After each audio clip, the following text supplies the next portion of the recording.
आई, बाबा, घरातले सर्वच त्यांनी मला लहानपणापासून असे चांगले संस्कार दिले. पप्पा आता गॅरेजवर काम करतात व माझी आई हाऊसवाईफ आहे.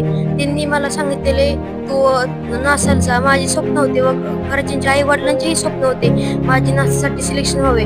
जेव्हा माझी नासासाठी सिलेक्शन झाले तेव्हा त्यांना खूप आनंद झाला व ते झाला की मी अमेरिकेला जाऊन आलो आहे.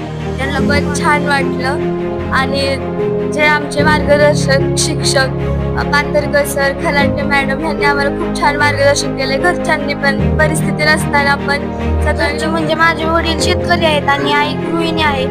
म्हणजे आमच्या घरची परिस्थिती नसताना सुद्धा माझी मम्मी जेव्हा सकाळचा तास असायचा तेव्हा सकाळी उठून माझ्या आधी डबा करून ठेवायची. मग आम्ही शाळेत यायचो. मॅडमने सुद्धा खूप कष्ट घेतले.